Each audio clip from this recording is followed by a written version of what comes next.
95 news ప్రతిక్షణం ప్రజాక్షేమం కోసం బులెటిన్లో ముందుగా హెడ్లైన్స్ చూద్దాం.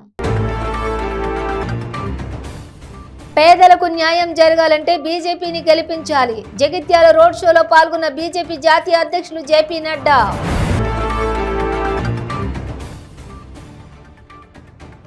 ఎన్నికల్లో గెలిచిన తర్వాత 6 గ్యారెంటీలు అమలు చేస్తాం.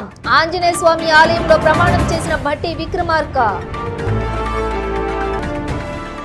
బీఆర్ఎస్ ను గెలిపిస్తే నిర్మల్ నియోజకవర్గం మరింత అభివృద్ధి.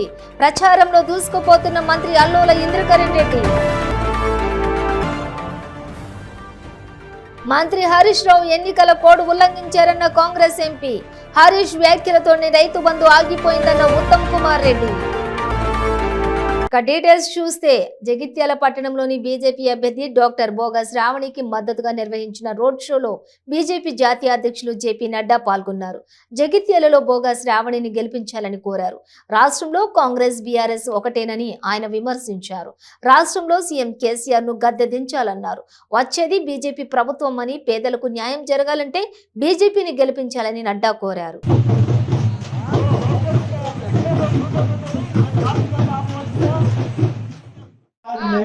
किसान, मजदूर, महिला, युवा, हमारा अनुसूचित जाति का भाई, हमारा बैकवर्ड भाई, हमारा अनुसूचित जनजाति का भाई, इनको आगे बढ़ाने का काम मोदी जी ने किया कि नहीं किया?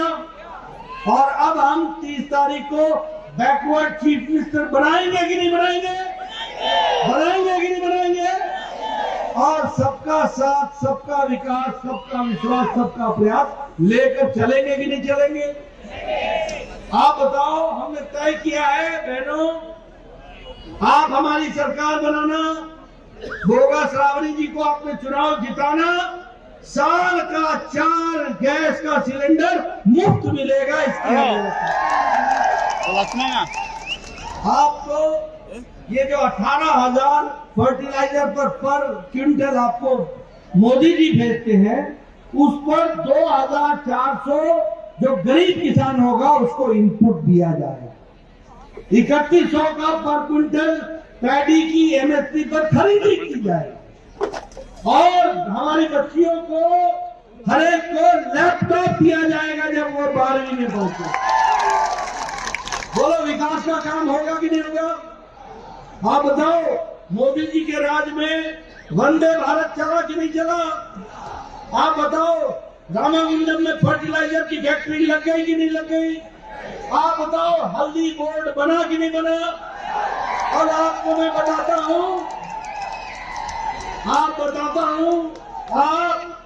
बहन जी को, मेरी छोटी बहन को जिता के भेजना। अब हम मैंगो के लिए भी प्रोसेसिंग का काम को आगे बढ़ाएंगे। ఎన్నికల్లో గెలిచిన తర్వాత 6 గ్యారెంటీలు అమలు చేస్తామని సీఎల్పీ నేత భట్టి దేవుడి ఎదుట ప్రమాణం చేశారు. కార్తీక పౌర్ణమి రోజున బోనకల్ మండలంలోని చొప్పకట్లపాలెం ఆంజనేయ స్వామి దేవాలయంలోని 6 గ్యారెంటీలు అమలు చేస్తామని నియోజకవర్గం ప్రజలకు హామీ ఇచ్చిన అఫిడవిట్ పైన సంతకం చేశారు. House number 1-835 Sundarayya Nagar, Madira mandal, district, Telangana. solemnly state on oath as follows. I solemnly affirm that I am the candidate of the Indian National Congress (INC) party from 114th SC Madura constituency in upcoming assembly elections in Telangana on November 30th, 2023. I promise to I will deliver all the 6 guarantees of the Congress party. I will dedicate myself to developing our constituency. I will be accessible to the public and I will work with you to resolve all issues. I will always prioritize our state's interest and defend Telangana's pride at all times. I will do this with humility and honesty. I pledge to fight corruption, maintain transparency and work towards a progressive Telangana. Therefore, for the reasons stated above, I am issuing the affidavit in the interest of the voters of 114. Nirmal BRS అభ్యర్థి మంత్రి అల్లోల ఇంద్రకరణ్ రెడ్డి ప్రచారాల్లో దూసుకుపోతున్నారు. నియోజకవర్గంలోని సుడిగాలి పర్యటనలు చేస్తూ ప్రతి ఊరు, తండా, పట్టణంలోని కాలనీల్లోని కలియ తిరుగుతూ తాను చేసిన అభివృద్ధి పనులు, సంక్షేమ పథకాలను వివరిస్తూ ఉన్నారు. మరోసారి తనని గెలిపిస్తే ముఖ్యమంత్రి అండతోటి నిర్మల్ నియోజకవర్గాన్ని మరింత అభివృద్ధి చేస్తానని భరోసా కల్పిస్తున్నారు. నిర్మల్ జిల్లా ఏర్పాటుతో పాటుగా మెడికల్ కాలేజీ మంజూరు విషయంలో కూడా తాను చేసిన కృషిని ప్రజలకు వివరించారు.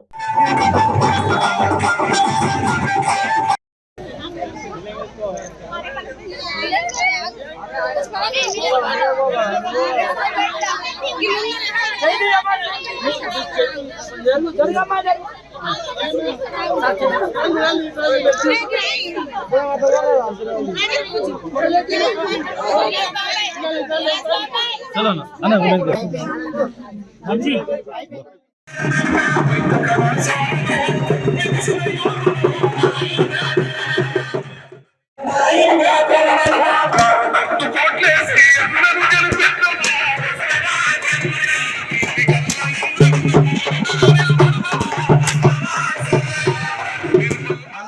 కాంగ్రెస్ లో ఉండే అది అటే చిరంజీవి పార్టీ ఉండే అటే దొక్కేసిండు.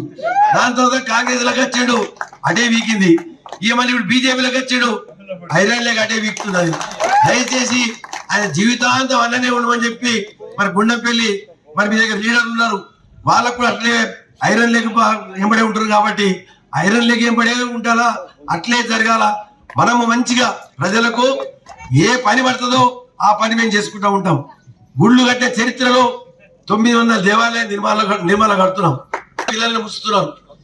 అప్పుడప్పుడే ఓట్లు వచ్చింది వాళ్ళకు బీరు తాగిపించుకుంటా, బిర్యానీ తినిపించుకుంటా. ఈ సుగ్గి ఎన్ని రోజులు ఉంటుంది? ఇంకా సుగ్గి 30 తారీఖు సుగ్గి, ఇక 21, ఇంకా 9 రోజులు. 9 రోజులు అంటే 2 రోజులు బందే ఉంటాయి కదా, 7 రోజులు.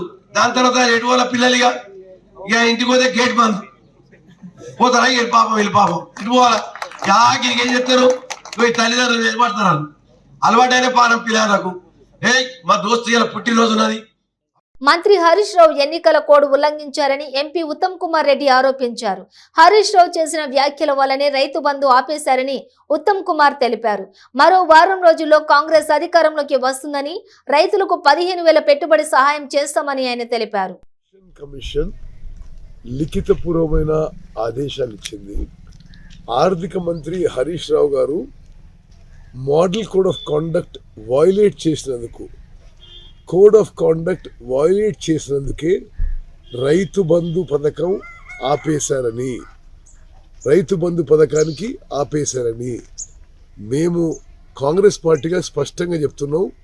అసలు ఈ రైతు బంధు పథకం కింద పైసల విడుదల ఈ 2వ పంటకి అక్టోబర్ చివరిలో చేయాల్సి ఉండే. మరి రైతులకి మా సవినయ విజ్ఞప్తి ఏంటంటే, మరో వారం రోజుల్లో మేము అధికారంలోకి వస్తున్నాం. రైతు బంధు కంటే మెరుగైన పథకం రైతు భరోసా కింద రైతులకి ప్రతి ఎకరానికి సంవత్సరానికి 15,000 రూపాయలు ఇవ్వబోతున్నాము.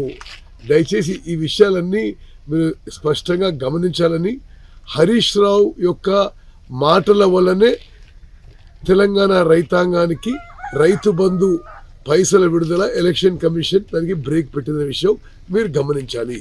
ధన్యవాదాలు. నారాయణపేట జిల్లా మక్తల్ నియోజకవర్గం నందిమల్ల గ్రామంలో బీఆర్ఎస్ అభ్యర్థి ఎమ్మెల్యే చిట్టెం రామ్మోహన్ రెడ్డికి నిరసన సెగ తగిలింది. గ్రామంలో ఎన్నికల ప్రచారం నిర్వహిస్తూ ఉండగా ప్రచారాన్ని అడ్డుకున్నారు నందిమల్ల గ్రామస్తులు. గ్రామంలో త్రాగునీరు, విద్యుత్తు, కనీసం రోడ్డు సౌకర్యం కూడా కల్పించకుండా మా ఊరికి ఎందుకు వచ్చావని నిలదీశారు. కాసేపు గ్రామస్తులు, కార్యకర్తల మధ్య తోపులాట జరిగింది.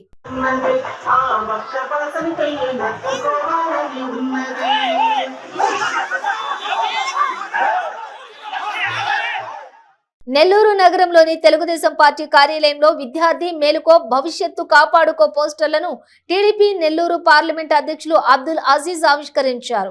ఈ సందర్భంగా ఆయన మాట్లాడుతూ, ముఖ్యమంత్రి వైఎస్ జగన్ పరిపాలనలోని చదువుకున్న యువతకు ఉద్యోగ అవకాశాలు రావడం లేదని ఆవేదన వ్యక్తం చేశారు. ఇప్పటికైనా యువత మేల్కోవాలని పిలుపునిచ్చారు. అందరికీ నమస్కారం. ఈరోజు టీఎన్ఎస్ఎఫ్ తరఫున రాష్ట్రం మొత్తం విద్యార్థి మేలుకు, భవిష్యత్తు కాపాడుకో ఈ రాష్ట్ర భావితరాలు కొత్తగా ఇప్పుడే తమ మొట్టమొదటి ఓటుని వాడబోతుండే యువత, వీళ్ళందరిలో చైతన్యం తేవాల్సిన అవసరం ఉంది. ఎందుకంటే ఈ రాష్ట్రంలో ఇప్పుడు దాకా మనం చూస్తే చదవడం రాజశేఖర్ రెడ్డి గారు ఉన్నప్పటి నుంచి, గతంలో చంద్రబాబు నాయుడు గారు ఉన్నప్పటి నుంచి, మళ్ళా చంద్రబాబు గారు ముఖ్యమంత్రి అయిన తర్వాత నుంచి చదువుకి ఇంపార్టెన్స్ ఇచ్చారు. అయితే చదువుకి ఇంపార్టెన్స్ ఇస్తూ అలాగనే ఉపాధి కల్పించడం కానీ ప్యారలల్ గా జరగాలి. ఈ లింక్ ఎప్పుడు జగన్మోహన్ రెడ్డి మిస్ అవుతున్నారు. ఇప్పుడు చూసుకుంటే ఒక పక్క అభివృద్ధి కావాలి, ఒక పక్క సంక్షేమం కావాలి, ఒకటి తీసేస్తాడు. లింక్ తెలియట్లేదు ఆయనకి. ఇది రెండు ప్యారలల్ గా పోవాలి. ఈరోజు అనేక మంది, దాదాపు 150-160 మంది విద్యార్థులు నిరుద్యోగాలతో, సమస్యలతో ఆత్మహత్యలు చేసుకున్నారు ఈ రాష్ట్రం. విజయవాడ స్వరాజ్య మైదానంలో అత్యంత ప్రతిష్టాత్మకంగా నిర్మితమవుతున్న 125 అడుగుల ఎత్తైన డాక్టర్ బిఆర్ అంబేద్కర్ విగ్రహం స్మృతి వనం పనులను మంత్రులు కొట్టు సత్యనారాయణ, మేరుగు నాగార్జున పరిశీలించారు. పనులు సత్వర పూర్తికి అధికారులకు మార్గనిర్దేశనం చేశారు. త్వరలోనే విగ్రహ ఆవిష్కరణ వేడుకను నిర్వహించేందుకు కృషి చేస్తున్నట్లుగా వారు పేర్కొన్నారు. నారా లోకేష్ పై మంత్రి మేరుగు నాగార్జున తీవ్ర స్థాయిలో మండిపడ్డారు. నారా లోకేష్ ఎవరు, ఎమ్మెల్యేనా అని ప్రశ్నించారు. బాబు ఎస్సీ కులంలో పుట్టకూడదంటేనే వాడు దానికి సమాధానం చెప్పలేడు. దాడుల గురించి అంబేద్కర్ గారి విగ్రహం పెట్టాలి, బాబుకు కుదరలా, తీసుకెళ్లి ముళ్ళ కథల్లో పెట్టాడు, మమ్మల్ని అవమానం చేశాడు, మా మీద దాడులు చేయించాడు, మా మీద అఘాయిత్యాలు చేయించాడు. జగన్మోహన్ రెడ్డి గారికి అలా బాబుకి వాడికి కంపేర్ చేసుకోవడానికి నక్కకి నాగలోకాలకి ఉన్న డిఫరెన్స్ ఉంది. అతను మాట్లాడటం ఏంటి? బాబాసాహెబ్ అంబేద్కర్ గారి పేరు ఉచ్చరిస్తాకి మీరు చెప్పిన వాడు పనికిరాడు, వాడి కుటుంబం పనికిరాదు అని పూర్తిగా ఈ రాష్ట్రంలో దళితులకు కోడైకి వస్తూ ఉంది. కాబట్టి వారెవడి కోసం మా నోటితో కూడా మాట్లాడాల్సిన పని లేదు. అతను మాకు సంవుజ్య రాజకీయ నాయకుడు అయితే, రాజకీయాల్లో ఉంటే, ఒక ఎమ్మెల్యే అయితే, ఒక మెంబర్గా గెలిస్తే అతని కోసం మాట్లాడవచ్చు. అందుకని వాడు మాట్లాడాడు, చంద్రబాబు మాట్లాడాడు, రమ్మన్నాం. చంద్రబాబు మాట్లాడితే చూద్దాం. దళితుల కోసం, దళిత భావజాలం కోసం, దళితులను మోసం చేసిన దానికోసం, అంబేద్కర్ గారిని అవమానపరిచిన దానికోసం, ముళ్ళ పదవుల్లో అంబేద్కర్ గారి స్టాట్యూ పెట్టాకి ఆలోచన విధానం కోసం 5 సంవత్సరాల వ్యవధి ఉన్నా చేయకుండా పిరికి పొందలాగా, ఒక మోసగాడిలాగా దళితులను అపహాస్యం చేసినటువంటి వ్యక్తిగా చంద్రబాబు మిగిలితే, వాళ్ళు ఆంధ్రప్రదేశ్ చరిత్రలో బాబాసాహెబ్ అంబేద్కర్ గారి గురించి చంద్రబాబు కుటుంబం మాట్లాడారు. రాష్ట్ర ప్రజలు బీఆర్ఎస్ అవినీతి పాలన పట్ల విసిగిపోయారని, రానున్న ఎన్నికల్లో మార్పు కోరుకుంటున్నారని ముషీరాబాద్ నియోజకవర్గం కాంగ్రెస్ అభ్యర్థి అంజన్ కుమార్ యాదవ్ అన్నారు. ముషీరాబాద్ నియోజకవర్గం కవాడిగూడ డివిజన్లోని ఇంటింటికి తిరుగుతూ కాంగ్రెస్ పార్టీ 6 గ్యారెంటీలను ప్రజలకు వివరించారు. ఈ సందర్భంగా అంజన్ కుమార్ యాదవ్ మాట్లాడుతూ, బీఆర్ఎస్ ప్రభుత్వం ఇచ్చిన వాగ్దానాలలో ఏ ఒక్కటి కూడా పూర్తి స్థాయిలో అమలు కాలేదని విమర్శించారు. కాంగ్రెస్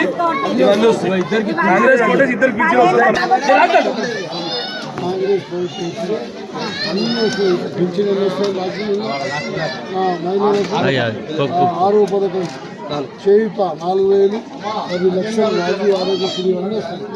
కాంగ్రెస్ మహాలక్ష్మి మహిళలకు 2,500, 500కి గ్యాసు, ఇంద్రమ్మ ఇల్లు లేని ఇంటి స్థలం, అదేవిధంగా తెలంగాణ ఉద్యమంలో చచ్చిపోయిన వాళ్ళకి 250 గజాలు ఉచితము, గృహజ్యోతి 200 యూనిట్లు, కరెంటు ఫ్రీ. ఇవన్నీ మీకోసమే సోనియమ్మ చేసింది. సోనియమ్మ తెలంగాణ ఎవరు ఇచ్చింది? ఎవరు ఇచ్చింది? సోనియమ్మ చెప్పిన మాట ఫస్ట్ నంబర్ మనది.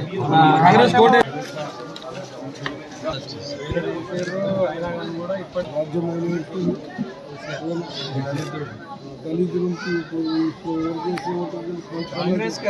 అది మంచిగా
ఎన్నికల్లో అన్ని మతాలు కులాలతో పాటుగా అన్ని వర్గాల ప్రజలు కూడా తమ వెంటే ఉన్నారని సికింద్రాబాద్ అసెంబ్లీ సీటు తనదేనని ధీమా వ్యక్తం చేశారు బీఆర్ఎస్ ఎమ్మెల్యే అభ్యర్థి పద్మారావు గౌడ్. ఎన్నికల ప్రచారంలోని భాగంగా నియోజకవర్గంలోని సీతాఫల్ మండి బౌద్ధ నగర్లో క్రిస్టియన్ ముస్లిం మైనారిటీలు ఏర్పాటు చేసిన సమావేశంలో పాల్గొన్నారు. పద్మారావు నవంబర్ 30వ తేదీన జరిగే ఎన్నికల్లోని అత్యధిక మెజారిటీతో గెలిపించాలని ఓటర్లను అభ్యర్థించారు.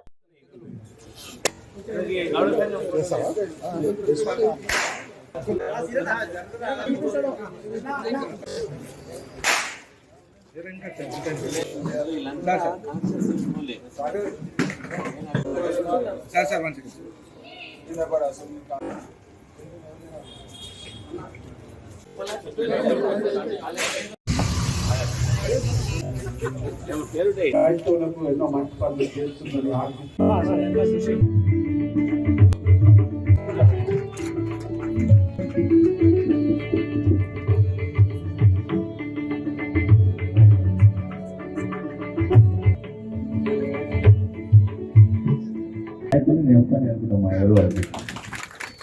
ఏది పోయినా గెలుస్తుందని చెప్తాను. ఎందుకు చెప్తానంటే ఇది అహం కాదు. ప్రతిరోజు అందరి మధ్యలో ఉంటూ అందరి సహజ బాధలు తెలుసుకుంటూ నాతో వీలైనంత సాయం చేస్తూ వాళ్ళు ఎవరైనా ఇబ్బందుల నుండి నా దగ్గరికి వస్తే కనీసం వాళ్ళకు ఆత్మవిశ్వాసం పెంచే ప్రయత్నం మాత్రం చేస్తూ ఉంటారు. ఇక దాన్ని మాస్ లీడర్ అనుకోని క్లాస్ లీడర్ అనుకోని మీకే వాళ్ళు ఇస్తారు. ఇప్పుడు నాకు వీలైన శాసనసభ నియోజకవర్గంలో హైదరాబాద్ సిటీలో మీ మెసేజ్ ఇవ్వండి అని చెప్పేసి పంపించారు. ఇక్కడ ఒక్కొక్కరికి వాళ్ళ లీడర్షిప్లో ఒక 10 కాన్ఫరెన్స్లు ఇచ్చేసి ప్రచారం చేయమని చెప్పారు. ఎందుకు చెప్పారో మాకు కొద్దిగా తెలుసు అన్న కూడా చెప్పింది అనుకుంటు. ముస్లిం మైనారిటీస్ క్రైస్తవ మైనారిటీస్ అనగానే నేను 86 కార్పొరేటర్ ఉన్నప్పటి నుంచి చూస్తూ ఉన్నాను. వీళ్ళంతా కాంగ్రెస్తో పరుగా ఉంటారు, కాంగ్రెస్కి సపోర్ట్ చేస్తారు. అంటే నేను 37-38 ఇయర్స్ నుంచి బ్యాలెట్లో ఉన్నాను. స్టార్టింగ్లో బ్యాలెట్ ఉన్నప్పటి నుంచి చూస్తూ ఉన్నాను. మీకు మచ్చ పెట్టేసింది ఎందుకు దుర్మార్గులు అంట. ముస్లిం మైనారిటీస్ క్రిస్టియన్ మైనారిటీస్ అనగానే కాంగ్రెస్ పార్టీకి పరుగా ఉంటారు, వేరే పొలిటికల్ పార్టీస్లో సపోర్ట్ చేయలేదు. అది కాదని చెప్పి మీరంతా ఆ ఉన్న పేరును తిరిగి రాసి 2 మండల వరకు మేము ఒక ఆర్గనైజేషన్ ఎప్పుడు కాదు, మేము మీతో ఉన్నామని చెప్పేసి దంకా వదిలించి చెప్పారు. ఇక రెండో విషయానికి వస్తే క్రిస్టియన్ మైనారిటీస్ ముస్లిం మైనారిటీస్ పేర్లు చెప్పుకుంటూ ఓట్లు కట్టుకున్నారు ఎలక్షన్లు వచ్చినప్పుడు. కానీ మీకు ఏం చేయలేదు, శూన్యం మిగిలించారు. మీకు ఏం చేయలేదు. ఈ 2 మండలాలను బాగా వాడుకున్నారు. నేను చిన్నప్పటి నుంచి చూస్తున్నది. ముస్లిం మైనారిటీస్లో వాడుకున్నారు, క్రిస్టియన్ మైనారిటీస్ వాడుకున్నారు. కనీసం ఒక దగ్గర మీ అందరినీ. బులెటిన్ ముగించే ముందు హెడ్లైన్స్ మరోసారి. పేదలకు న్యాయం జరగాలంటే బీజేపీని గెలిపించాలి. జగిత్యాల రోడ్ షోలో పాల్గొన్న బీజేపీ జాతీయ అధ్యక్షులు జేపీ నడ్డా.